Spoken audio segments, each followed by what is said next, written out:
TVN의 새로운 토요일 드라마 대한민국에서 건물주 되는 법은 방송 전부터 엄청난 화제를 불러일으켰으며 그 중심에는 단연 배우 하정우가 있습니다. 대중에게 철저히 스크린의 제왕이자 영화배우라는 타이틀로 각인되어 있던 그가 전통적인 TV 드라마 포맷으로 돌아온 것은 실로 엄청난 사건입니다. 지난 2007년 고현정과 호흡을 맞추었던 드라마 히트에이즈 T 이후 무려 19년 만에 브라운관 복귀작이기 때문입니다. 비록 최근 넷플릭스 오리지널 시리즈인 수리남을 통해 시리즈물을 소화하긴 했으나 케이블 TV 드라마를 선택했다는 사실 자체만으로도 이 작품이 가진 대본의 힘과 서사의 흡입력이 얼마나 대단할지 짐작케 합니다. 그의 이름 석자가 주는 묵직한 무게감은 극의 완성도에 대한 기대감을 최고조로 끌어올리기에 충분합니다. 이러한 압도적인 기대감은 스크린을 방불케 하는 화려한 캐스팅 라인업을 통해 더욱 증폭됩니다. 하정우를 필두로 임수정, 정수정, 김준환, 그리고 심은경에 이르기까지 보통의 영화 한 편에서도 모두 모으기 힘든 주연급 배우들이 한자리에 모였습니다. 이처럼 굵직한 존재감을 자랑하는 배우들의 앙상블은 드라마를 한 편이 긴 영화처럼 느끼게 만들며 브라운관의 한계를 뛰어넘는 밀도 높은 연기 대결을 예고합니다. 각기 다른 개성과 탄탄한 연기력을 입증받은 배우들이 얽히고 설키며 만들어내는 시너지는 이 작품이 단순한 오락물을 넘어 인물들의 복잡한 심리와 갈등을 깊이 있게 파고드는 웰메이드 수작이 될 것임을 증명하고 있습니다. 드라마의 제목인 대한민국에서 건물주 되는 법은 얼핏 들으면 가벼운 성공신화나 세태를 풍자하는 유쾌한 블랙 코미디를 떠올리게 합니다. 대한민국 사회에서 건물주라는 단어는 오랫동안 경제적 자유, 불로소득, 그리고 돈 걱정 없이 외제차를 몰며 여유를 즐기는 이른바 조물주 위의 건물주라는 완벽한 부의 상징으로 여겨져 왔습니다. 하지만 최근 극심한 금리 인상과 내수 침체로 인해 도심 곳곳에 공실이 넘쳐나는 현실을 반영하듯 이 드라마는 대중이 막연하게 품고 있던 건물주에 대한 화려한 환상을 여지없이 깨부수며 철저하게 어둡고 냉혹한 자본주의의 민낯을 들여다봅니다.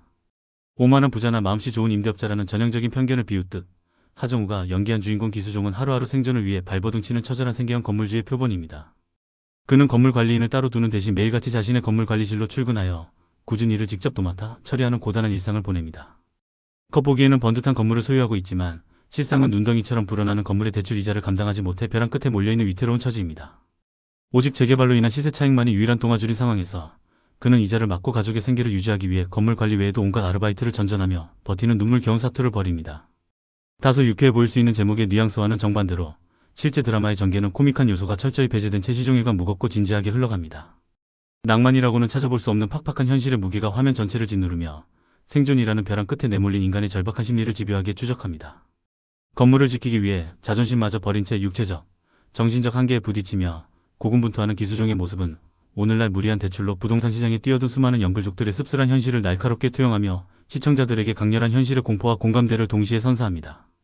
외부의 가혹한 경제적 압박은 인물들의 가장 사적이고 내밀한 공간인 가정마저 서서히 파괴하기 시작합니다.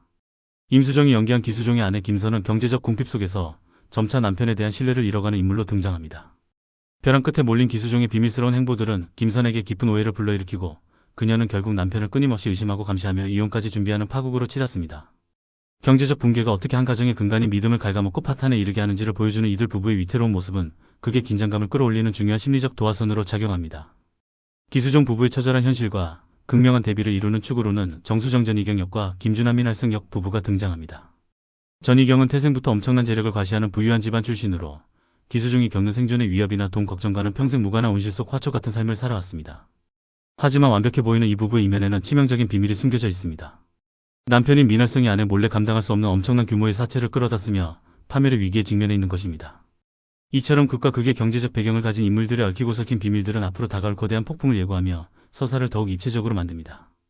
이 드라마에서 대중에게 가장 신선하고 충격적인 반전을 선사하는 인물은 바로 요나 역을 맡은 심은경입니다.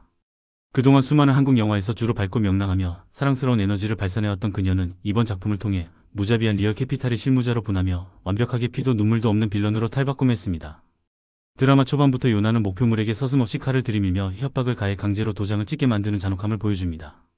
나아가 계약이 성사되자마자 해당 건물을 무자비하게 폭탄으로 철거해버리는 그녀의 광기 어린 행동은 자본의 탐욕이 인간을 얼마나 잔혹하게 만들 수 있는지를 적나라하게 보여주며 극도의 공포감을 조성합니다. 여기에 배우 김남길이 기수종의 처남이자 정의로운 형사 역할로 특별 출연하여 스릴러 장르의 묘미를 한층 묵직하게 더합니다. 요나를 비롯한 리얼 캐피탈의 끔찍한 협박이 기수종을 향해 조여오자 그는 형사로서 이 거대한 자본의 어두운 실체를 끈질기게 파헤치기 시작합니다. 하지만 진실에 다가가던 중 그는 리얼 캐피탈의 사주를 받은 것으로 추정되는 의문이 뺑소니 사고를 당해 처참하게 목숨을 잃고 맙니다. 정의의 상징이었던 처남의 억울한 죽음은 돌이킬 수 없는 비극의 서막이자 벼랑 끝에 서 있던 기수종을 완벽한 절망과 분노의 늪으로 밀어넣는 가장 강력하고 슬픈 기폭제가 됩니다. 결국 드라마는 기수종이 필사적으로 지키고자 했던 건물을 중심으로 걷잡을 수 없는 거대한 범죄의 소용돌이로 빠져드는 과정을 치밀하게 그려냅니다. 우리아 캐피탈은 기수종을 무너뜨리기 위해 그의 지인들이 가진 채권까지 악의적으로 넘겨받아 숨통을 조여옵니다. 사방이 가로막혀 당장에 현금이 절실해진 기수종은 사채 빚을 갚기 위해 부자 아내 전희경을 상대로 한자장 납치극을 꾸미고 있던 미날성의 위험한 범죄 계획에 충동적으로 가담하게 됩니다. 평범했던 생계형 건물주가 벼랑 끝에 몰려 결국 스스로 범죄자의 길을 걷게 되는 이 비극적인 서사는 대한민국에서 건물주로 살아남는다는 것이 얼마나 끔찍하고 무거운 대가를 치러야 하는 일인지를 서늘하게 질문하고 있습니다.